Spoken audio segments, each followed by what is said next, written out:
हे बघा दादा आहेत ना, आता गळी पाजवण्याचं काम करतात आहेत, गळीला धार लावतात आहेत. कशा पद्धतीने धार लावली जाते आणि किती धार असते हे तुम्हाला दाखवण्याचा प्रयत्न करतो मी. या छोट्या बाबूच्या हातामध्ये एक गळे, भाऊ दाखवा इकडे. ही बघा, ही एक गळी आहे आणि ही एक गळी आहे.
गळ लावणारे दादा होते ते आपल्यासोबत आहेत आणि तुम्ही एक चमत्कार तुम्ही पाहू शकता. दादा सांगा तुम्ही चमत्कार तुमच्या. चमत्कार असा की गळ दोन्ही काढलेले आहेत, 5 फेऱ्या पण फिरलेल्या आहेत. त्यावर नंतर काढल्यावर अजिबात रक्ताचा स्ट्रेव पण आलेला आहे.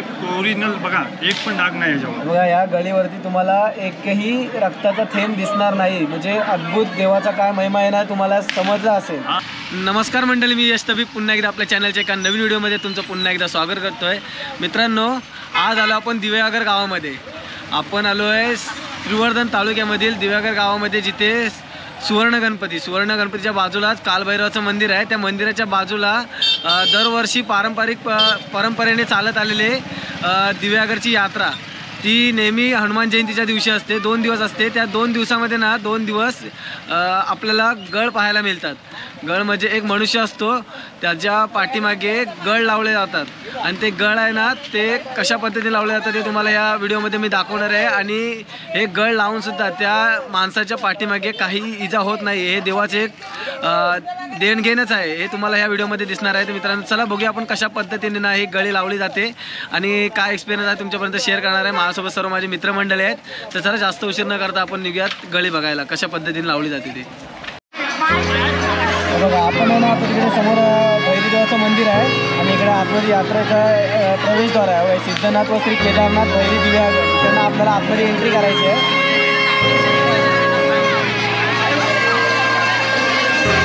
आणि आता ना आपण भैरीच्या मंदिरामध्ये एंट्री करतो आतमध्ये. आपण पहिले मंदिरामध्ये जाऊया आणि मंदिरामध्ये पहिले दर्शन घेऊन नंतर मग आपण कोणाला तरी माहिती विचारू. इकडे वयस्कर काका असतील त्यांना.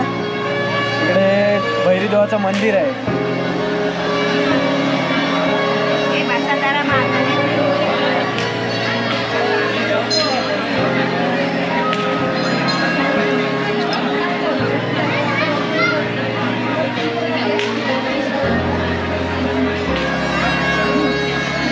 तर मित्रांनो, आता आपण बघितलं, आपण मंदिरातून बाहेर पडलोय दर्शन घेऊन आणि आपल्या इकडे आपण आलेलो सिद्धनाथ मंदिरामध्ये, सिद्धनाथ कालभैरव मंदिरामध्ये आलेलो. आता आपल्यासोबत काका आहे, ते काका आपल्याला थोडं माहिती देणार आहे. तर चला काकांना भेटूया आणि आपण त्यांच्याकडनं माहिती घेऊया कशा पद्धतीमध्ये ही यात्रोत्सव भरतो आणि कधी हा यात्रोत्सव समाप्त होतो आणि कशा पद्धतीने गळी लावते, संपूर्ण माहिती आपल्याला काका देणार आहे सविस्तर. चला त्यांना विचारूया आपण काय झालं. तर मित्रांनो, आपण आलो आहेत आता दिवेआगर गावामध्ये आणि हे आपले काका आहेत. काका, तुमचं पूर्ण नाव काय? मनोज तुकाराम विरकुल. मनोज तुकाराम विरकुल, राहणार दिवेआगर. तर हा काय सण असतो कालभैरवाचा, जरा थोडक्यात माहिती सांगा. कारण आम्ही पहिल्यांदाच आलो इकडे. आम्ही भरपूर या देवाची चर्चा ऐकली, कालभैरव देवाची, आणि कशा पद्धतीने गळी लागते हे आम्हाला पूर्ण सविस्तर जरा माहिती सांगा. सांगतो. ही जी जत्रा आहे ती पांडवकालीन आहे. पांडव ज्यावर दिवेआगर गावावर संकट आला होता, संकट म्हणजे कसं रोगराई वगैरे असे प्रकार ते आले होते, त्यावेळेस पांडव बोलले होते ज्यावेळेस गावातील जर रोगराई दूरपार झाली तर 5 फेऱ्या गळे फिरेल. तिथपासून ही प्रथा चालू आहे. प्रथा चालू आहे. तर ती नंतर आता ती प्रथा गळ फिरण्याची आमच्याकडे आहे, विरकुल कुटुंबियाकडे. तर ती आज चालू आहे. परंपरागत अशी ती गळ फिरण्याची प्रथा चालू आहे. त्यामुळे ते 10 नवस पूर्ण झाल्यानंतर तो हे झाला, त्याचं पूर्ण म्हणजे गावाला सुखी, म्हणजे कोणत्याही तऱ्हेचा त्रास होत नाही. गळे फिरणे हा गावाचा रोगराई मुक्त फिरणं हा कौलच आहे भैरवनाथाचा. त्या फिरल्यानंतर गावात तसं काय संकट वगैरे येत नाही असं आहे ते. आणि हा कार्यक्रम दरवर्षी कधी असतो का? चैत्र शुद्ध चतुर्दशीला असतो. चैत्र तो तिकडला असतो, तो केदारचा पौर्णिमेला असतो. तो पौर्णिमेला म्हणजे तो उद्या असणार ना? उद्या असणार आहे. आणि हा आज आपला कुठला सिद्धनाथाचा? सिद्धनाथाचा आहे. आज सिद्धनाथाचा आज असणार. हा. आणि मग आजचा गळी लावणार त्या दादांचं नाव काय? म्हणजे माझंच, मी स्वतः आहे मनोज तुकाराम येतो. तुमच्या स्वतःच्या गळी लावणार आहे. तर तो एक्सपिरियन्स म्हणजे दरवर्षी माणसं चेंज होत असतात की त्याच माणसाच्या गळी लागते दरवर्षी? दरवर्षी माणसं चेंज होतात. आता बरेच वर्ष, आता माझ्या वडिलांनी भरपूर वर्ष म्हणजे परंपरा केली. ते आता कसं पाठीवर जागा पण नाही, वय पण झालं. त्याच्यानंतर मला आता हे करायला लागलं. सतत 17-18 वर्ष मी फिरतो. आज 18वं वर्ष माझं आहे गळ फिरण्याचा. आणि माझे भाऊ आहेत ते पण फिरतात. म्हणजे तुम्हाला कुठल्याही प्रकारची म्हणजे भीती वगैरे वाटत म्हणजे एक देवाचं कौलच दिल्यासारखं आहे ना? कौलच दिल्यासारखं. मग त्यामुळे आम्हाला काय भीती वगैरे वाटत नाही. आम्ही संकोच ठेवतच नाही, संपूर्ण भरोसा त्याच्यावर टाकतो. तू काय करशील तो त्याच्यावर, काय काळ्या पाच्यावर आमचा भरोसा, विश्वास. तर बघितलं मित्रांनो, तुम्हाला सविस्तर पूर्ण माहिती दिलेली आहे. बघा, या काकांनी आपल्याला माहिती दिली. या काकांच्या गळी लागणार आहे. आणि इकडे सिद्धनाथ भैरवनाथ मंदिर आहे. इकडे तुम्ही पाहू शकता. इकडे सिद्धनाथाचं मंदिर आहे. आणि हे आपले सर्व सिद्धनाथ मंदिर तुम्हाला दिसत असतील. ते देवस्थान आहे ना, हे खूप पवित्र असं देवस्थान आहे. तर आता तुम्हाला हे इकडे काका आपल्याला प्रसाद देतात आहेत. काका धन्यवाद. तर काकांच्या हातून प्रसाद घेतले. आणि बाहेर जिथं आपण गळी लागणार आहेत त्या आता गळ बघणार आहोत आपण जाऊन. मित्रांनो, तुम्ही पाहत असाल ज्या ठिकाणी गळी लागणार नाही तिथे आपण आलो आहे. इकडे तुम्हाला एक खांब दिसत असेल. एक त्या साईडला दोरी आहे आणि एक या साईडला दोरी आहे. ते या साईडला एक दोरी आहे ना, त्या साईडला माणसाला गळीला लटकवली जाईल. आणि इकडनं जी दोरी आहे ना, इकडनं 5-6 माणसं या दोरीला पूर्ण गोल फिरवणार आहेत. असे 5 प्रदक्षिणा पूर्ण घालणार आहेत. आणि त्याच्यानंतर मग ही गळी उतरवली जाते. तर या संपूर्ण तुम्हाला माहिती मी दिलेली आहे. आणि इकडे पब्लिक पाहू शकता, भरपूर पब्लिक आहे ना. एक गळी लागल्याच्या नंतर आहे ना, प्रत्येकजण घरोघरी जातात. तोपर्यंत इकडे खूप प्रचंड प्रमाणामध्ये गर्दी पाहायला मिळते आपल्याला. तर इकडे आता गळी लागणार आहे. आणि या साईडून इकडनं आपल्याला गळी लागताना दिसणार आहे. कारण आता थोड्या वेळातच आहेत ना माणसं येणार आहेत. इकडनं परडी येईल. परडी आल्याच्या नंतर मग गळी लागणार आहे. तुम्हाला मी म्हटलेलं, या जिथे गळ लागणार आहे त्याच्या साईडला इकडे परडी फिरते.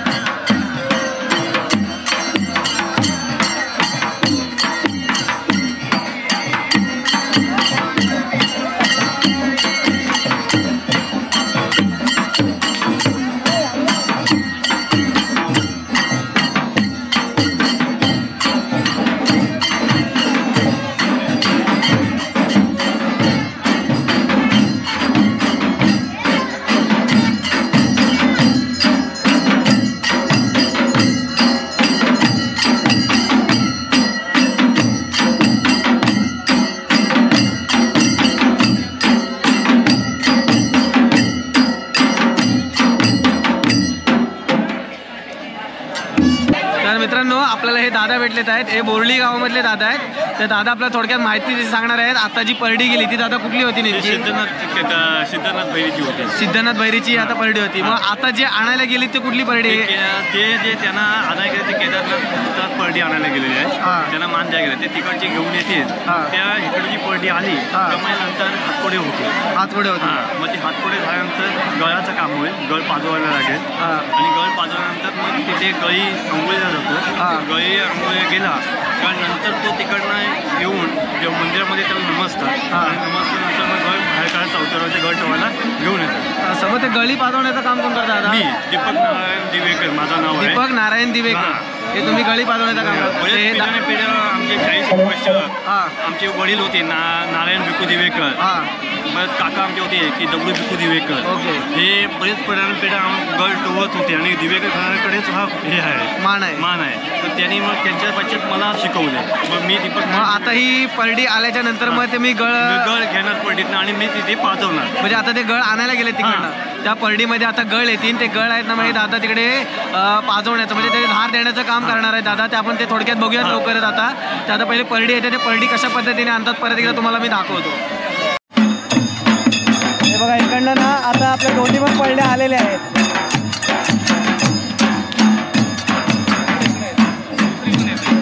आणि इकडनं आता दुसरी येते ना का?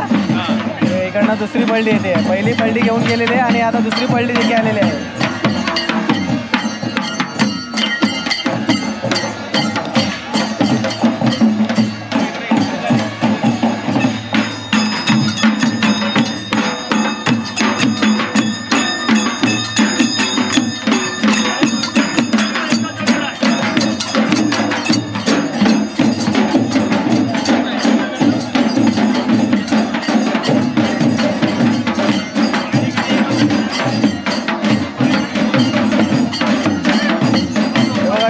तालावरती नाही पलड्या आणल्या जातात.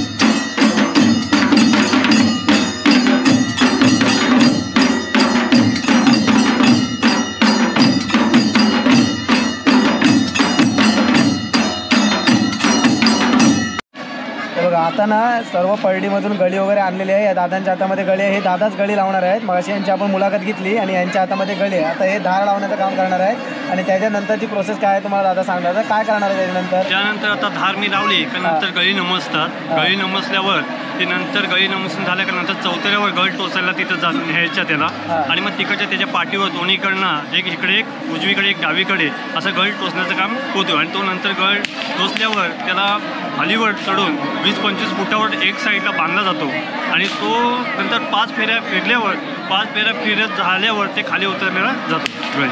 तर दादाने माहिती दिली आहे. तर दादा नाही गळी पाजवण्याचं काम करत आहे. तुम्हाला कशा पद्धतीने गळी पाजवतं तुम्हाला दाखवण्याचं काम करतो.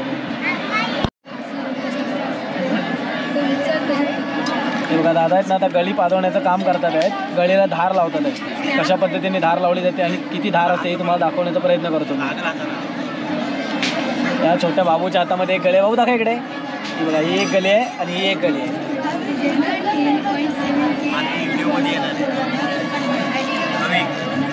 व्हिडिओमध्ये येणार.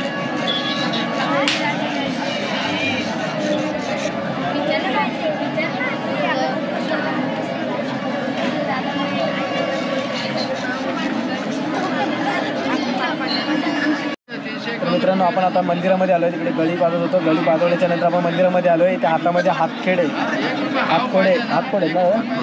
आहेत ना इकडे घातलेले आहेत. तर हातखोडे जर नवस योग्यरित्या पूर्ण झाला असला तर हातखोडे ॲटोमॅटिक दाराच्या मंदिराच्या आतमध्ये प्रवेशद्वाराच्या आतमध्ये हातखोडे ॲटोमॅटिक खोलल्या जातात.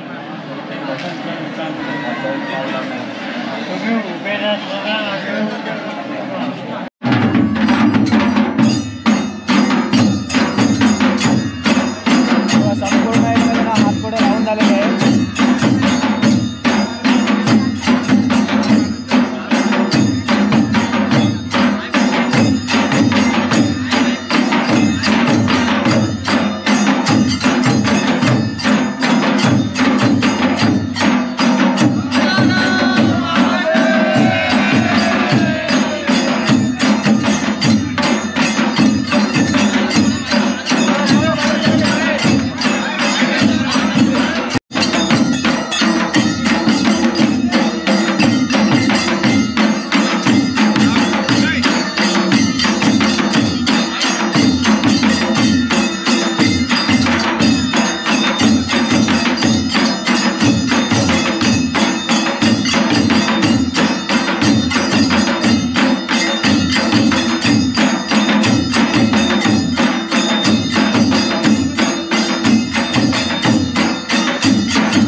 सर्वांचा नवस पूर्ण झालेला आहे.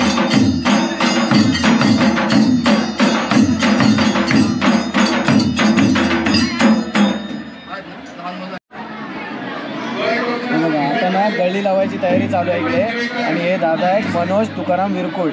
यांच्यामुळे आपण मुलाखत घेतली आणि यांच्या आता थोड्या वेळातच गळी मनसून झाल्याच्या नंतर मग पाठीमागे गळी लावणार आहे. हा गळीचा कार्यक्रम खूप मोठ्या प्रमाणामध्ये भाविक बघायला आलेले आहेत. इकडे बघा, इकडे पहिले तयारी चालू आहे आणि याच्यानंतर आता गळी मनसवायला घेणार आहोत.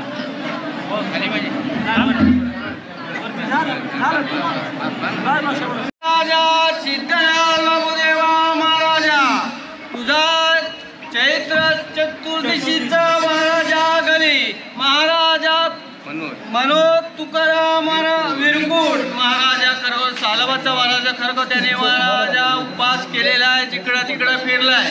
त्याच्या मागांनी पण महाराजा उपवास केलेला आहे. तिन्ही महाराजा सहस्रांना झालेले आहेत. तरी महाराजा कुमार तुकाराम विरकुट महाराजा खरग तुझा पुजारी महाराजा जो महाराजा आनंदात फिरायला तयार झालेला आहे. तरी महाराजा त्याच्या डोक्याच्या केसापर्यंत पायाच्या नखापर्यंत सहस्रांना झालेले आहेत. ते आपल्या पोटी घालून त्याचेही महाराजा खरं तुझ्या फुलाच्या चेहऱ्यागत हसत तुझ्या मस्तकाच्या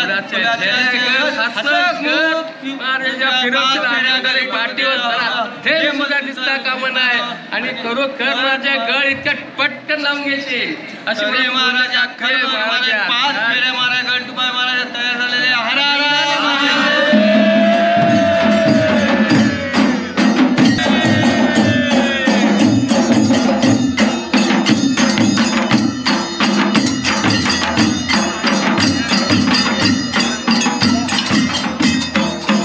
आता मंदिरामधून ना गळी लावण्यासाठी नेत आहे.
प्रदक्षिणेच्या 5 फेऱ्या तुम्ही पाहिल्या, 5 प्रदक्षिणा पूर्ण झालेल्या आहेत.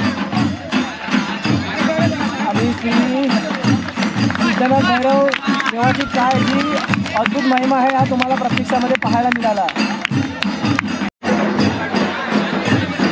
ज्यांच्या पाठीमागे जी गली लावलेली होती ना, ती खेचलेली होती, तर काका आता इथे बाहेर पडलेले आहे.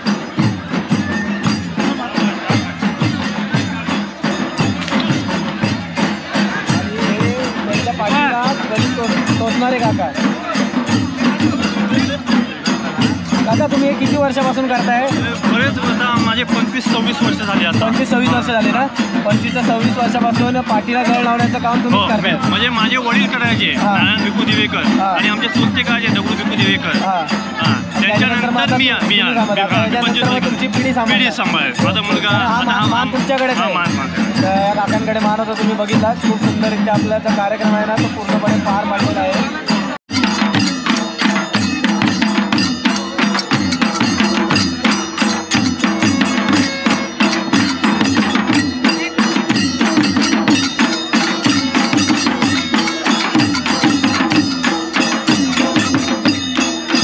मित्रांनो, सर्व आरती वगैरे पाहून झाली आहे आणि इकडे सर्व कार्यक्रम संपला आहे. आणि जे गळ लावणारे दादा होते ते आपल्यासोबत आहेत. आणि तुम्ही एक चमत्कार तुम्ही पाहू शकता. दादा सांगा तुम्ही चमत्कार तुमच्या. चमत्कार असा की गळ दोन्ही काढलेले आहेत, 5 फेऱ्या पण फिरलेल्या आहेत. त्यावर नंतर काढल्यावर अजिबात रक्ताचा स्ट्रेम पण आले नाही. ओरिजिनल बघा, एक पण डाग नाही याच्यावर. बघा, या गळीवरती तुम्हाला एकही रक्ताचा थेंब दिसणार नाही. म्हणजे अद्भुत देवाचा काय महिमा आहे ना तुम्हाला समजला असेल. हा, आता म्हणजे माझ्या पिता भाऊ, चुलत भाऊ होता संदीप दिवेकर, मंथन दिवेकर, याला मी आता शिकवायचा प्रयत्न करतोय. आणि हा माझा मुलगा, त्यानंतर हा माझा मुलगा छोटासा आहे भाविक दीपक दिवेकर. ही परंपरा चालवत राहील. म्हणजे तुमच्या नंतर मग हा दादा चालवणार परंपरा, आणि ह्याच्यानंतर मग हा छोटा. म्हणजे वर्षानुवर्ष ही परंपरा चालत राहणार. ओके.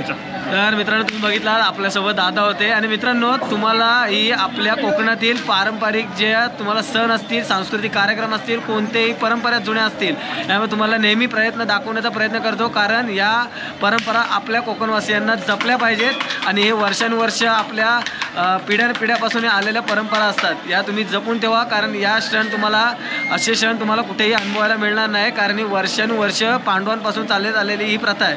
तर मित्रांनो, तुम्हाला दाखवली दिव्यागर गावची कशा पद्धतीने जी गळी माणसाच्या पाठीला लावली जाते आणि पूर्ण 5 प्रदक्षिणा पूर्ण होऊन त्या माणसाच्या पाठीमागे कोणतेही आपल्याला रक्ताचा थेंब दिसत नाही. हा देवाचा एक अद्भुत चमत्कार मी तुम्हाला दाखवण्याचा प्रयत्न केला आहे. तर मित्रांनो, ही व्हिडिओ कशी वाटली तुम्हाला? व्हिडिओ आवडलाच लाईक करा. आपल्या चॅनलवर नवीन असाल तर सबस्क्राईब करा. सबस्क्राईब करू नका आणि सबस्क्राईब करून बेल आयकॉन दाबायला विसरू नका. कारण आपल्या सर्व नोटिफिकेशन तुमच्यापर्यंत पोहोचत राहते. आणि अशाच नवीन नवीन भन्नाट ब्लॉगमध्ये तुम्हाला आपण भेटत राहणार आहोत. तर जास्तीत जास्त ही व्हिडिओ शेअर करा, जेणेकरून आणखीन इकडे बाहेर गावातील देखील पर्यटक आपल्या इकडे येतील आनंदाचा सोहळा पाहण्यासाठी. तर चला, असाच नवीन नवीन भन्नाट ब्लॉगमध्ये आता आपण भेटत राहू मित्रांनो. चला, नेक्स्ट ब्लॉगमध्ये भेटतो. Tata, bye bye.